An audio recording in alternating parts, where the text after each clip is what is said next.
The champagne glass shattered against marble before I even registered what was happening. Then came the sound I'll never forget. A sharp crack that made 50 people freeze mid-conversation. Skin against skin. My cheek exploded with pain so intense I tasted copper. Victoria Chen's hand, dripping with diamonds worth more than my yearly salary, had just connected with my face. Hard. The entire restaurant went silent. Forks stopped midair. Conversations died. Even the piano player's fingers froze on the keys. I stood there in my black uniform, a tray trembling in my hands, staring at this woman who just slapped me over 3 drops of wine. 3 tiny drops on her white Chanel dress. That's all it took. But what she didn't know, what nobody in that room knew yet, was that the man sitting in the corner booth had just witnessed everything. Seo Jun, the most dangerous man in Seoul. And the way he was looking at Victoria right now made my blood run cold. Let me back up. My name is Angel Morrison, and 3 months ago I was desperate enough to take a job I had no business taking. Moonlight Restaurant wasn't just expensive. It was where Korea's elite came to make deals that would never appear in any newspaper. I needed the money. My little sister Zara's surgery cost more than I could imagine, and back home in Atlanta, my mama was working herself to death trying to help. So when the agency offered me this position, promising triple my usual pay, I said yes. I didn't ask questions, I should have. The manager, Mr. Kim, had been clear during training. Some customers are untouchable. Some conversations you pretend not to hear. Some faces you forget the moment you leave. And if Seo Jun ever comes in, you move like a ghost. Don't speak unless spoken to. Don't look directly at him. Don't exist. I'd seen Seo Jun exactly twice before tonight. Both times the entire staff went rigid. He was impossible to miss. 6'3", broad shoulders that filled doorways and tattoos that crawled up his neck like dark flowers. His face had sharp angles and cold eyes that seemed to see straight through people. He always sat in booth 7, always alone or with 2 silent men in black suits. He never smiled, never raised his voice, never had to. When Seo Jun wanted something, people moved. When he was displeased, people disappeared. I'd heard the whispers. How his family controlled half of Seoul's underground. How he'd taken over at 25 after his father's assassination. How he'd consolidated power by being smarter and more ruthless than anyone expected. The tattoos weren't just decoration. Each one represented something. Territory, alliances, blood debts paid. Tonight started normal. Well, normal for Moonlight. I was assigned to Section 3, which included Booth 7. My hands shook when Mr. Kim told me. Seo Jun was already seated, his 2 guards flanking him like statues. I approached with water, eyes down, movements careful. He didn't acknowledge me. I poured, I left. That's how it was supposed to go all night. Then Victoria Chen walked in. I'd served her before. She was old money, her family owned half the luxury hotels in Asia. Beautiful in that cold, untouchable way. Sharp features, designer everything, and an attitude that made it clear she thought staff were furniture. She was also Seo Jun's ex-girlfriend. I learned that from the other servers who'd been here longer. They dated for 2 years. Everyone thought they'd marry. Then 6 months ago, he ended it. No explanation. No second chances, just done. Victoria came with 3 friends, all of them loud and already drunk from wherever they'd been before. They took table 12, right in Seo Jun's line of sight. I don't think that was an accident. She kept glancing at his booth, laughing too loud, touching her hair, making sure he noticed her. He didn't. Or he pretended not to. His face remained blank, focused on the man across from him discussing something in rapid Korean. I couldn't understand the words, but I recognized the tension. This was business, the dangerous kind. I brought Victoria's table wine. Chateau Margaux, $600 a bottle. She barely looked at me when I poured. Her friends were talking about some party in Paris, about people I'd never heard of doing things I couldn't imagine. I was invisible to them. Just brown hands pouring expensive wine. It happened when I was refilling Victoria's glass. Another server, new like me, rushed past carrying a tray of desserts. His shoulder bumped my elbow. Not hard, just enough. 3 drops of red wine splashed out of the bottle. They landed on Victoria's white dress like blood drops. Time stopped. I watched those 3 drops spread across the fabric, and I knew. I knew before she even moved that something terrible was about to happen. Victoria's face transformed. Shock, then rage, then something uglier. She shot up from her chair so fast it fell backward.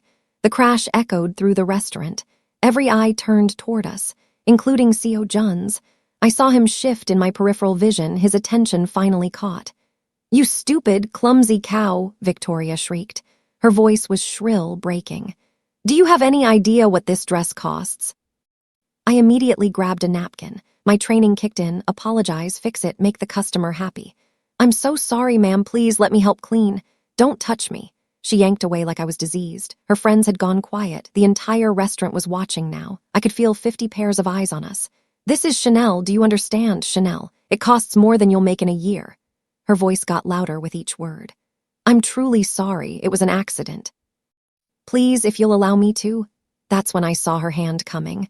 I could have moved, should have moved. But I was so shocked that Victoria Chen, with her perfect life and unlimited money, would actually hit someone over wine. My cheek exploded with fire.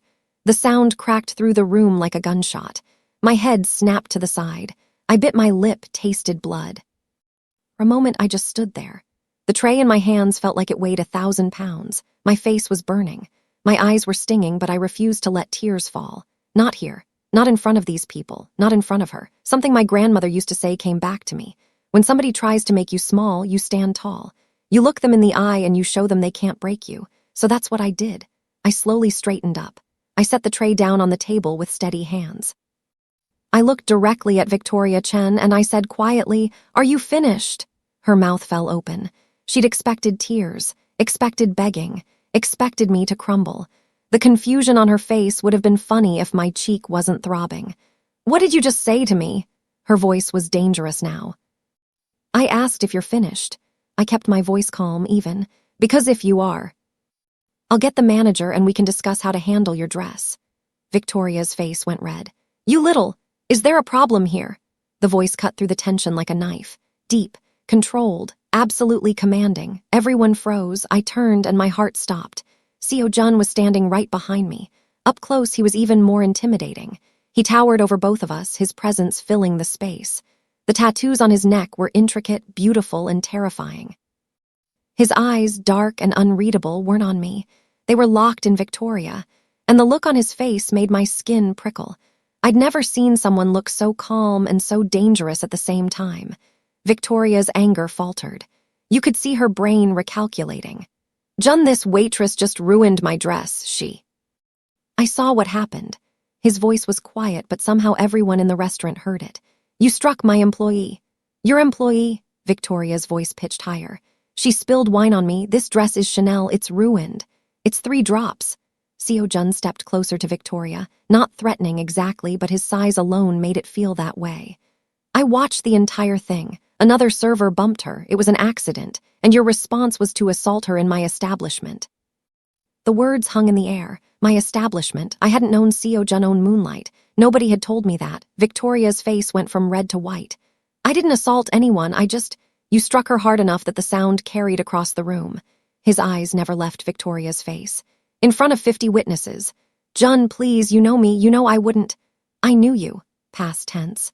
The correction was subtle but devastating. Victoria's friends had gone completely silent. One of them was slowly inching her chair back like she wanted to disappear. The entire restaurant was holding its breath. "I want you to apologize," Seo Jun said. Victoria blinked. "What? To her, apologize? You can't be serious."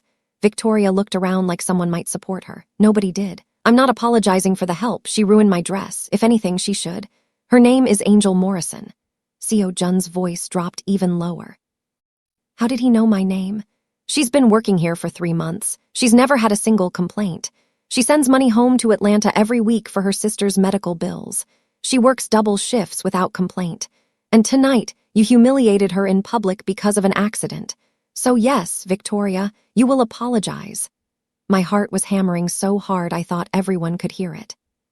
The silence that followed was suffocating. Victoria's mouth opened and closed. She looked at Seo Jun like she was seeing a stranger. "You're defending her over me? After everything you should know me better." His voice was ice.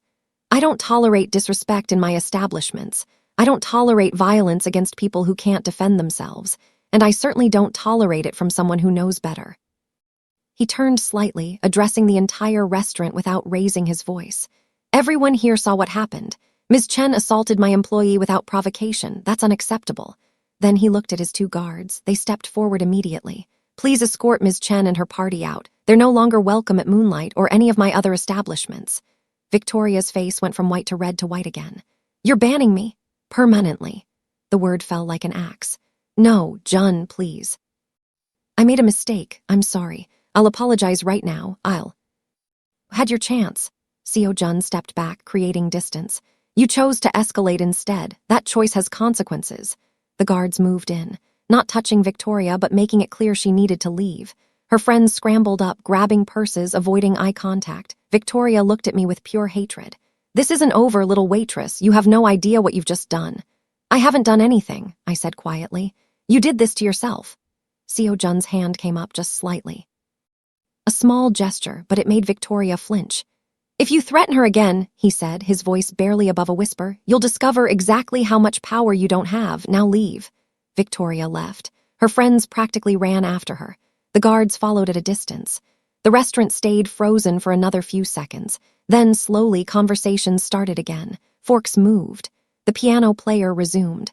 Life went on, except for me. I was still standing there, shaking, my cheek throbbing, staring at Seo Jun. He turned to look at me, really look at me. His eyes swept across my face, stopping on my cheek where Victoria's handprint was probably already blooming. Are you injured? His voice was different when he spoke to me, still controlled but softer somehow. I'm okay. My voice came out shakier than I wanted. You're bleeding. He gestured to my lip. I touched it, felt the cut where I'd bitten through. My fingers came away red. It's nothing, just a small cut. Mr. Kim. Seo Jun didn't raise his voice, but the manager appeared instantly, looking terrified. Yes, sir. Take Ms. Morrison to the office, get ice for her face, make sure she's comfortable. He paused. And give her the rest of the night off with full pay. Of course, sir, right away. Mr. Kim gestured for me to follow. I started to move, then stopped. Mr. Seo. He raised an eyebrow. Nobody probably called him that. Thank you. For a moment, something flickered across his face. Too fast to identify. Then it was gone, replaced by that blank mask. No one deserves to be treated that way, especially not in my restaurant. Mr. Kim led me to a small office in the back. He brought ice wrapped in a clean cloth, set it on the desk, then left without a word. I pressed the ice to my cheek and finally let myself shake. The adrenaline was wearing off, leaving me hollow and trembling. What just happened? I replayed the entire scene, Victoria's rage, the slap. Seo Jun appears like some dark guardian angel, the way he defended me without hesitation. How he'd known my name, knew about Zara. How? There was a knock on the door. Come in. I expected Mr. Kim. Instead, one of Seo Jun's guards entered. He was massive, with a scar across his jaw and eyes that had seen things I didn't want to imagine. Ms. Morrison. His English was accented but clear. Mr. Seo would like to speak with you privately if you're willing. My stomach flipped. Now, when you're ready, there's no rush. He gestured down the hallway. He's in his private office, third door on the right. I should have been terrified. Everything I'd heard about Seo Jun said stay away. Don't get involved. Don't attract attention. But he just defended me. Banned one of Seoul's elite from his restaurant because she'd hit me. Nobody had ever stood up for me like that. So I stood, straightened my uniform, and followed the guard down the hallway. The third door was heavy wood, closed. The guard knocked once, then opened it. Ms. Morrison, sir. Thank you, Teeman. Seo Jun's voice came from inside. I stepped through. The office was nothing like I expected. Dark wood, floor-to-ceiling bookshelves, a massive desk, but also comfortable chairs and warm lighting. Almost cozy. Seo Jun stood by the window, looking out at Seoul's nighttime skyline. He'd removed his jacket. His white shirt was rolled to his elbows, revealing more tattoos crawling down his forearms. Intricate designs I couldn't quite make out. Please, sit. He gestured to a chair without turning around. I sat, hands folded in my lap, trying not to stare. This close and private Seo Jun was even more intimidating. Every movement was controlled, deliberate, like a predator that didn't need to prove anything. How's your face? He asked. It's fine, the ice helped. You should see a doctor, make sure there's no serious damage. I've been hit harder. The words came out before I could stop them. He turned then, looking at me with those dark, unreadable eyes. Have you? I immediately regretted saying anything. I just meant, it's not that bad, I'll be okay. He studied me for a long moment. It felt like he was reading everything I wasn't saying, the struggle, the desperation that brought me to Korea, the weight I carried. I know about your sister, he said finally. Zara, I'm 12 years old. She needs heart surgery. The medical bills are substantial. My breath caught. How do you? I make it my business to know about the people who work for me. There was something in his voice, not threatening exactly, but not entirely comforting either. You've been sending 70% of your paycheck home, he continued. Living in a dormitory with 5 other girls, taking extra shifts whenever possible. You're exhausted, Angel. Anyone can see that. Hearing my name in his voice did something strange to my chest. I'm managing. You shouldn't have to just manage. He moved to his desk, pressed a button. Teeman. The guard appeared instantly. Bring the envelope. Teeman nodded and disappeared. Seo-jun sat on the edge of his desk, arms crossed. The position should have looked casual, but on him it just looked powerful. What Victoria did tonight was unacceptable, but it revealed something else. You have dignity. When she hit you, you didn't cry, didn't beg. You stood there and asked if she was finished. A small smile touched his lips. That took courage. Or stupidity, I muttered. He actually laughed. It was brief but real. Perhaps both. Teeman returned with a manila envelope. Seo-jun took it, dismissed him with a nod, then held it out to me. What is this? Open it. I hesitated, then took the envelope. Inside was a check. My hands started shaking when I saw the amount, $200,000. I can't accept this. The words tumbled out. This is too much. I can't. It's not charity. His voice was firm. Consider it a settlement. Victoria assaulted you in my establishment. This compensates for that. For your pain, your humiliation, and ensure this never becomes a legal issue. But, additionally, I'm offering you a new position. He stood, moving back to the window. I need someone I can trust, someone observant. You've been working here 3 months and you've never gossiped, never asked questions, never caused problems. That's rare, valuable. My mind was spinning. What kind of position? Personal assistant. You'd work directly for me, handle certain delicate matters. The pay is substantial. Enough to cover your sister's surgery and set your family up comfortably.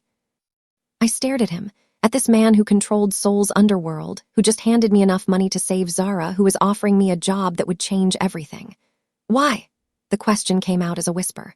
Why me? Seo-jun turned to face me fully. For the first time, I saw something beneath the mask, something almost vulnerable. Because when Victoria hit you, you didn't break. In my world, I'm surrounded by people who break, who bends, who compromise everything they are for survival.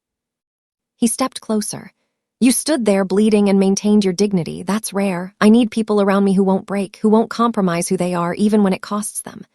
I looked down at the check. $200,000, Zara's surgery, Mama's debt, a future, but also a question. What would working for Seo-jun really mean? What would he ask me to do? I need time to think about the job offer, I said carefully. But the check is yours regardless. Your decision about the position doesn't affect that. I left that office in a daze. The check felt like it was burning through the envelope. $200,000. I kept touching it, making sure it was real. Mr. Kim caught me in the hallway. Ms. Morrison, I wanted to apologize if I'd seen what was happening sooner. It's not your fault. Still, what Victoria did was inexcusable. He paused. Mr. Seo has instructed me to tell you that you can take as much time as you need.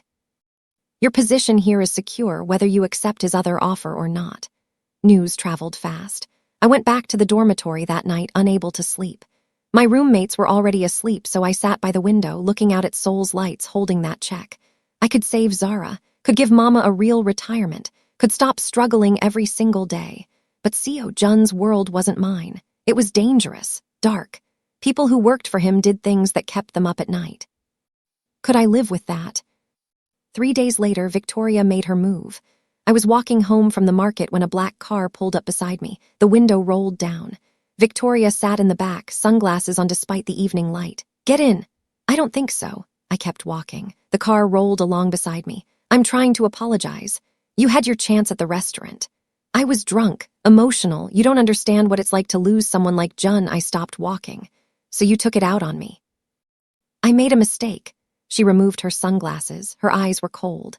But I'm willing to make amends. Get in, let's talk. Something felt wrong. Every instinct screamed don't, but I was curious. What was Victoria really after? I got in. The car pulled away immediately. Victoria smiled. It didn't reach her eyes. Smart girl. What do you want? To make you an offer. She pulled out her phone, showed me a photo. It was Seo-jun leaving a building I didn't recognize. I want information. About Jun, his meetings, his business, his weaknesses. My stomach dropped. You want me to spy on him? I want you to be smart. Jun offered you a position, didn't he? Take it, work for him, and tell me everything." She leaned closer. "I'll pay you more than he's offering, double, triple if the information is good." "No." I reached for the door handle. "Let me out.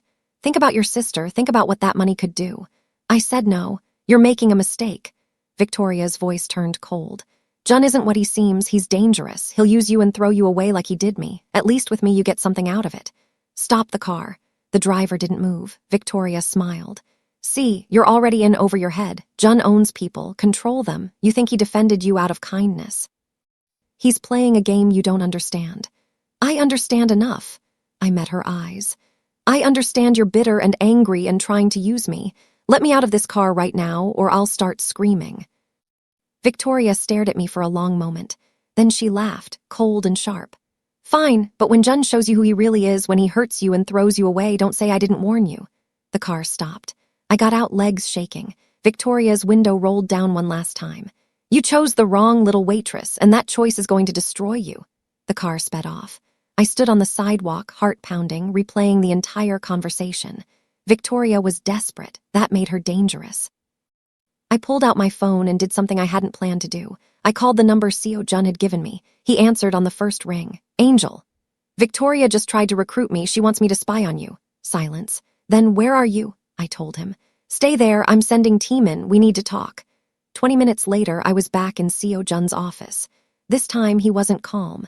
There was tension in his shoulders, a hardness in his eyes I hadn't seen before. "Tell me everything." So I did. The car, Victoria's offer, her threats, her warning about him. Seo Jun listened without interrupting. When I finished, he was quiet for a long time. "She's desperate," he said finally. "Desperate people are unpredictable, dangerous. She said you'd hurt me, use me, and throw me away." "Did you believe her?" I thought about it, really thought. "No, because if you wanted to use me, you wouldn't have given me that check with no strings attached. You wouldn't have offered me a choice." Something shifted in his expression. "You're right, I wouldn't have." He stood, moved to the window. "Victoria doesn't understand that not everyone operates the way she does. She sees everything as a transaction. Everyone is a tool." He turned back to me.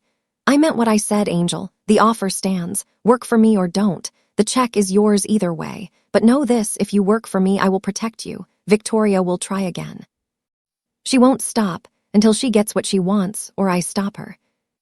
I took the job, and 3 months later I watched Seo Jun systematically dismantle Victoria's life. Not violently, not illegally, just methodically. Business deals fell through. Social invitations dried up. Doors that had always been open suddenly closed. It wasn't cruel. It was a consequence. Victoria had made her choice when she slapped me, when she tried to use me, when she threatened me. And Seo Jun had made his choice when he defended a waitress nobody else would have protected. My sister got her surgery. Mama retired. And I learned that sometimes the most dangerous people are the ones who see you when everyone else looks through you. What would you do in this situation? Would you have taken the check, accepted the job, trusted someone like Seo Jun? If this story hit different, if you felt something real, do me a favor. Hit that subscribe button. Drop a comment about what choice you would have made. Tell me where you're watching from. Because stories like this, about dignity and consequence and choosing who you stand with, they matter. And I want to hear your truth. Thanks for watching. I'll see you in the next story.